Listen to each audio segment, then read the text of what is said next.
खबर उत्तराखंड देख रहे हैं आप सब और मैं हूं आपके साथ रूपाली शर्मा। तो चलिए बुलेटिन की शुरुआत करेंगे। बात करेंगे मुख्यमंत्री पुष्कर सिंह धामी आज हरिद्वार दौरे पर रहेंगे। सुबह 11:35 पर हर की पौड़ी का दौरा करेंगे और इसी के साथ आपको बता दें कि वहां पर बाजार से दौरे की शुरुआत करने वाले हैं, जहां वे स्वदेशी उत्पादों को बढ़ावा देने और नई जीएसटी दरों पर व्यापारियों व आम जनता से संवाद करेंगे। इसके बाद माया देवी मंदिर प्रांगण में धार्मिक अनुष्ठान में शामिल होकर प्रदेश की शांति और समृद्धि की कामना करेंगे। धार्मिक स्थलों और बाजार के जितने भी क्षेत्र हैं वहां का दौरा करेंगे और सुरक्षा के इस हवाले से कड़े इंतजाम किए गए हैं। मुख्यमंत्री पुष्कर सिंह धामी दोपहर 1:45 पर देहरादून वापस लौटेंगे और कैंप कार्यालय में विभिन्न बैठकों और सरकारी कार्यक्रमों में भाग लेंगे।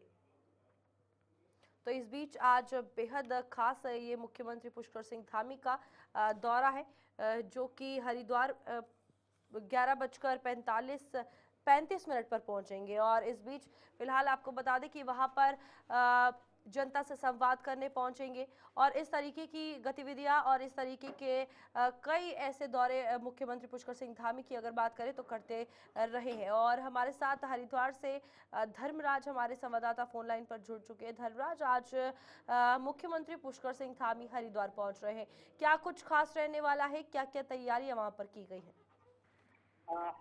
रूपाली जी, मैं आपको बता दूं कि आज हरिद्वार मुख्यमंत्री उत्तराखंड के पुष्कर सिंह धामी आज हरिद्वार पहुंचने वाले हैं और उसके दौरान सीधा वह हरकी बेड़ी पहुंचेंगे और जन आदमियों से बात करेंगे। और उसके बाद और जीएसटी जो जीएसटी है जो घटी है उनसे जनता से सीधा संवाद करेंगे। और रूपाल जी, मैं आपको ये भी बता देता हूँ, कहीं ना कहीं उसके बाद वहां से वो सीधा माया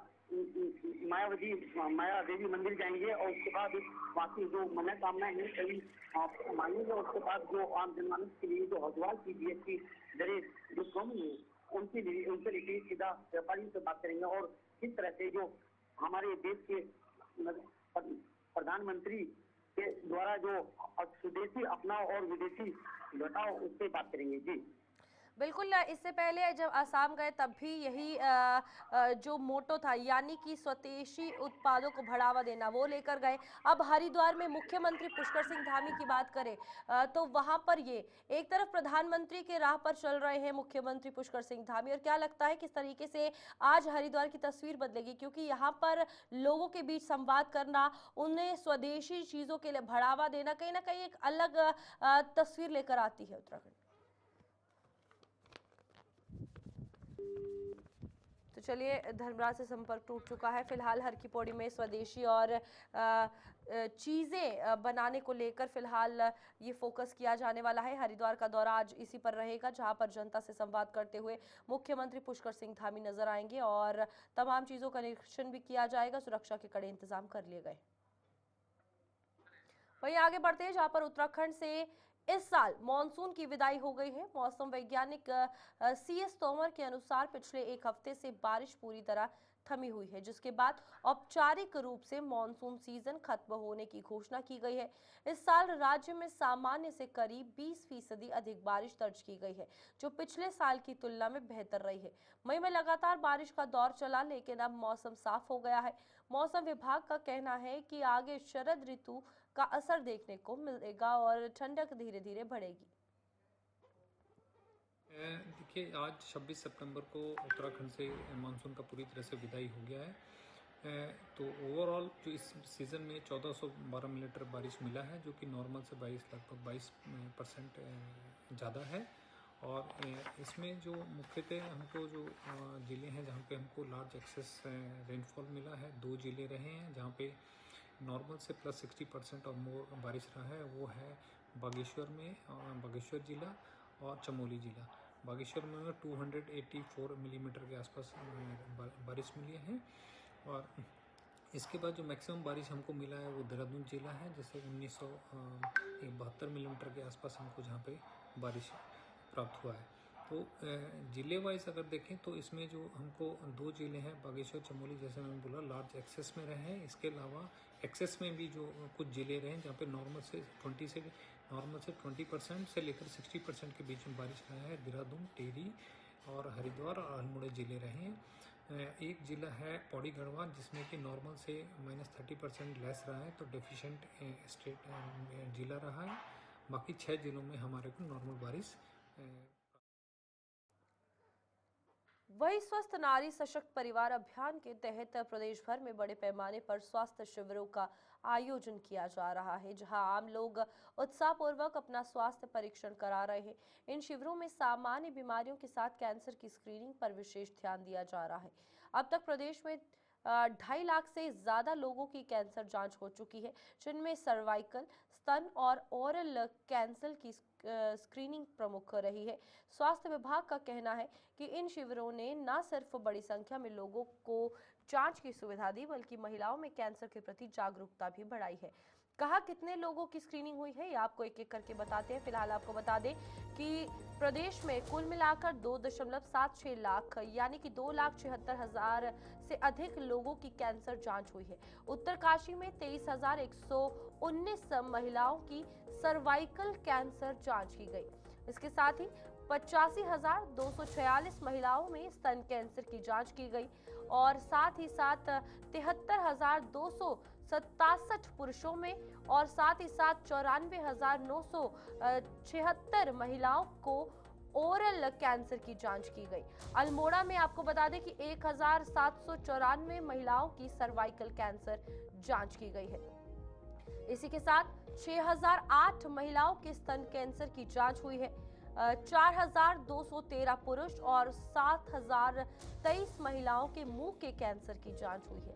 बागेश्वर में 175 सर्वाइकल, 4,722 स्तन कैंसर और 9,427 ओरल कैंसर की जांच जो है वो हुई है।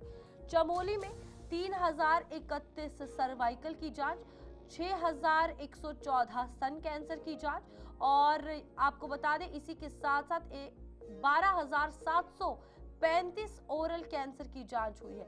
चंपावत में 1,077 सर्वाइकल, 4,229 स्तन कैंसर और 8,234 ओरल कैंसर की स्क्रीनिंग की गई है। आगे बढ़ेंगे, जहां देहरादून की बात करेंगे। देहरादून में सर्वाइकल के आपको बता दें कि 6,396 और 1,867 स्तन कैंसर, 1,000 साथ ही साथ इसके आपको बता दें कि 18,439 मुंह के कैंसर की जांच की गई है, पुरुष और महिलाओं की मिलाकर। हरिद्वार की अगर बात करें तो हरिद्वार में 4,567 ने सर्वाइकल की जांच करवाई, 16,045 स्तन कैंसर की जांच की गई और 28,299 ओरल कैंसर की जांच की गई। इसी के साथ साथ नैनीताल में 301 सर्वाइकल, 6,158 स्तन कैंसर, 15,521 ने मुंह के कैंसर की जांच करवाई है। पौड़ी में 412 सर्वाइकल की जांच हुई, 2,213 स्तन कैंसर की, 5,818 मुंह के कैंसर की जांच हुई। पिथौरागढ़ में 357 सर्वाइकल, 1,216 स्तन कैंसर, 2,684 ओरल कैंसर की जांच हुई है।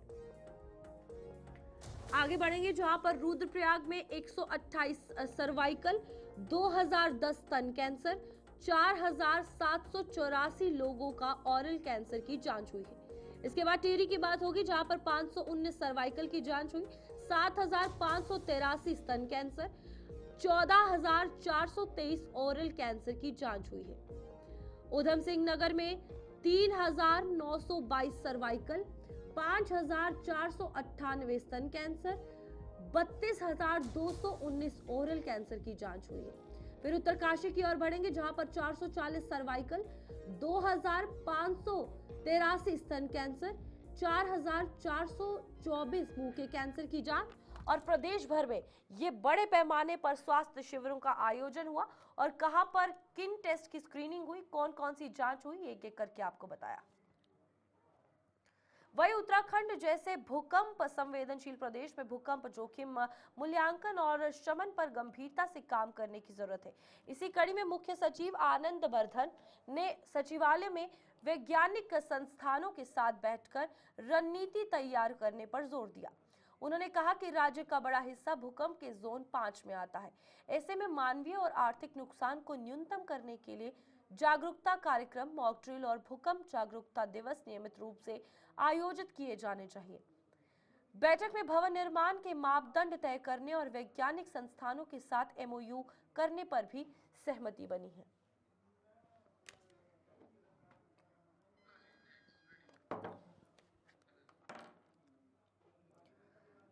तो आगे बढ़ेंगे, जहां पर 2027 में होने वाले हरिद्वार महाकुंभ को लेकर पुलिस प्रशासन ने अभी से तैयारियां शुरू कर दी है। CCR भवन में हुई हाई लेवल बैठक में IG नीलेश आनंद भरने ने अधिकारियों को सुरक्षा, ट्रैफिक और भीड़ प्रबंधन के पुख्ता इंतजामों के निर्देश दिए हैं।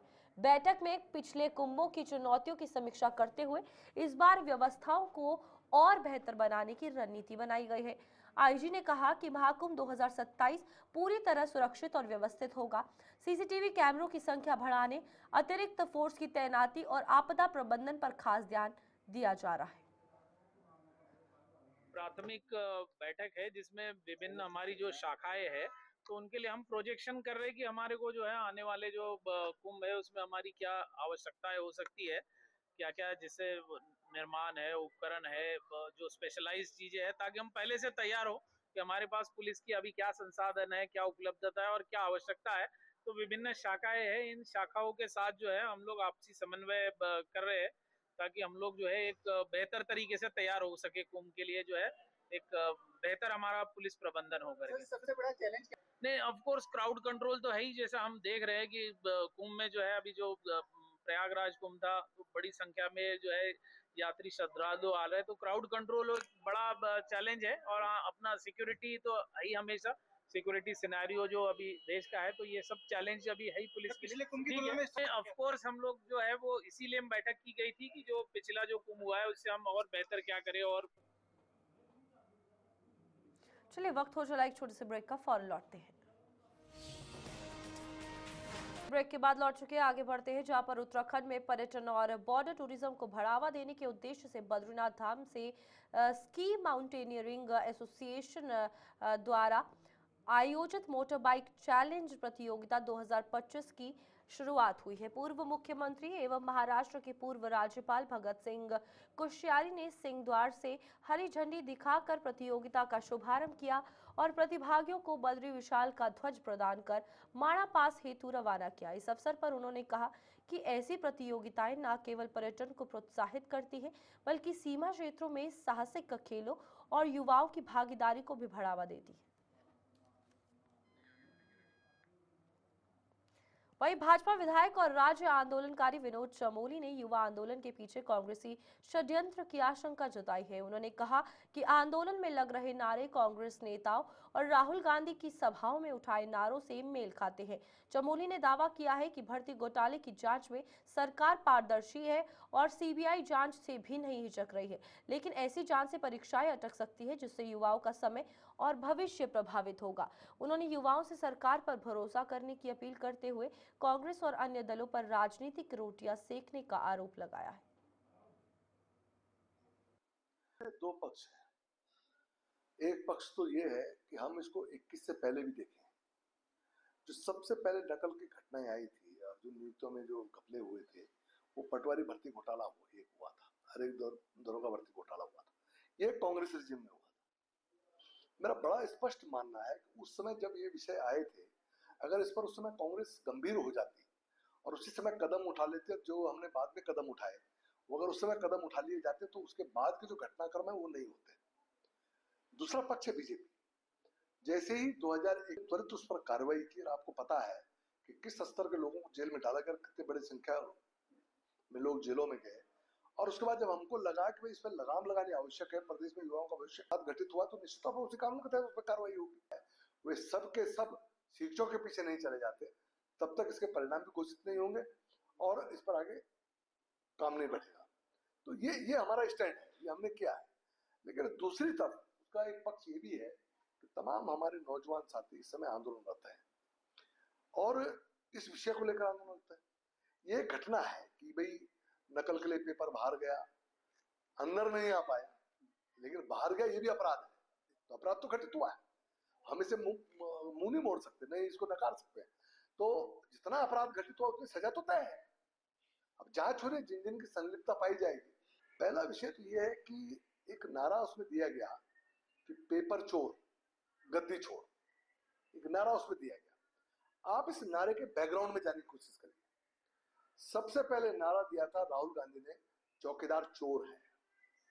प्रधानमंत्री जैसे गरिमामयी पद के लिए चोर शब्द का प्रयोग अगर हुआ है तो कांग्रेस के वरिष्ठतम नेता जो आज लीडर ऑफ अपोजिशन है राहुल गांधी द्वारा किया गया प्रधानमंत्री के लिए। इसी वहीं हरिद्वार के धनौरी में युवा कांग्रेस कार्यकर्ताओं ने प्रदेश सरकार के खिलाफ जोरदार प्रदर्शन किया है। यूके SSSC भर्ती घोटाले को लेकर सड़क पर उतरे कार्यकर्ताओं ने सरकार विरोधी नारेबाजी की और पुतला दहन की कोशिश की, लेकिन मौके पर तैनात भारी पुलिस बल ने ऐसा होने से रोक लिया। इस दौरान पुलिस और प्रदर्शनकारियों के बीच धक्का मुक्की भी हुई।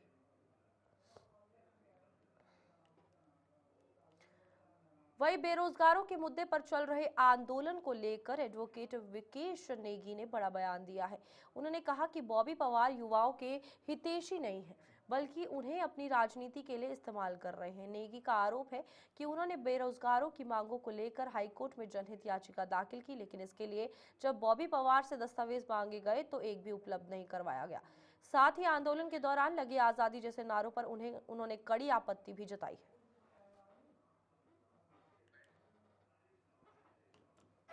मैं पहले आपको क्लियर कर दूं, ये जो हमने PIL डाली है, ये जो पिछले बार बच्चों पे लाठीचार्ज हुआ था और गांधी पार्क से जो उठाया गया था, उसको लेके हम हाई कोर्ट गए थे। और उस समय जब ये पेपर लीक वगैरह का पूरा मामला हुआ था तो हमने अखबारों की कटिंग वगैरह लगा के और फुटेज जो पत्रकारों ने थी उनकी फुटेज वगैरह वीडियो लेके वो हाई कोर्ट में पुटअप करा। अब उसके बाद जब ये बॉबी पवार जब बाहर आए, इनको मैंने कम से कम 4-5 बार कांटेक्ट करा और इन्होंने कभी 2-3 लड़कों को भेजा कि हम आज दे देंगे, कल देंगे। किसी ने मुझे कोई पेपर नहीं दिए। मैं अपना भी नेट से निकाल के मैंने वेस्ट बंगाल का, हिमाचल का, कई और जगह के वो सब डॉक्यूमेंट्स लगा के हाई कोर्ट में पुटअप करा और वो लड़ाई हाई कोर्ट से इन्होंने सरकार ने स्टेट गवर्नमेंट से जवाब भी मांगा। तो वो अभी प्रकरण चल रहा है, ये खत्म नहीं हुआ है।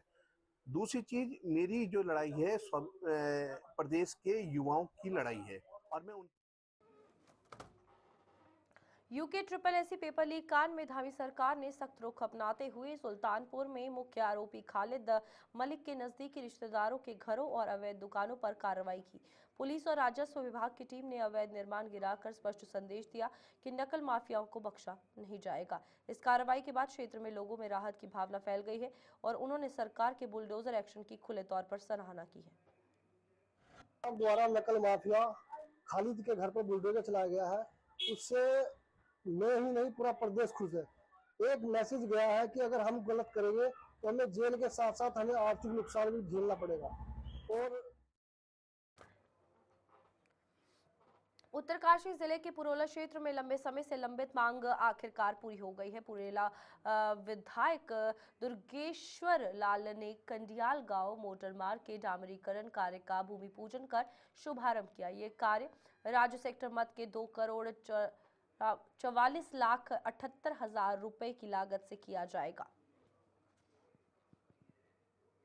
सभी मीडिया चैनल वालों का धन्यवाद करता हूं कि आप लोग जनहितों के मुद्दों को लोगों तक पहुंचाते हैं और हमें भी बहुत सारी ऐसी समस्याओं से हमें अवगत करवाते हैं। और आज ये जो कंडियाल गांव जो मोटर मार्ग है, पुरोला गुंदियाट गांव मोटर मार्ग, आपके एम्स ऋषिकेश में स्वच्छता ही सेवा 2025 अभियान के तहत एक दिन एक साथ 1 घंटा विशेष श्रमदान और राष्ट्रीय स्वच्छता अभियान का आयोजन किया गया। कार्यक्रम की शुरुआत मेडिकल सुपरिटेंडेंट कार्यालय से गेट नंबर 2 तक रैली के रूप में हुई। फैकल्टी सदस्य, नर्सिंग स्टाफ और सफाई कर्मचारियों ने मिलकर श्रमदान कर स्वच्छता का संदेश दिया और इस दौरान प्लास्टिक कचरा संग्रह प्रतियोगिता आयोजित की गई।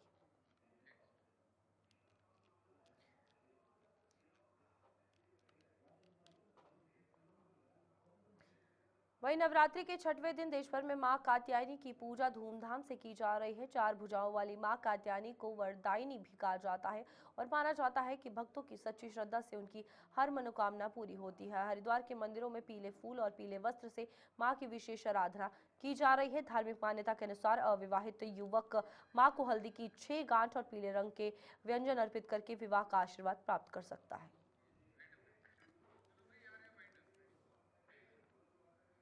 चलिए, बुलेटिन में अभी के लिए इतना ही। खबरें आगे भी जारी रहेंगी। आप देखते रहिए गुलिस्तान न्यूज।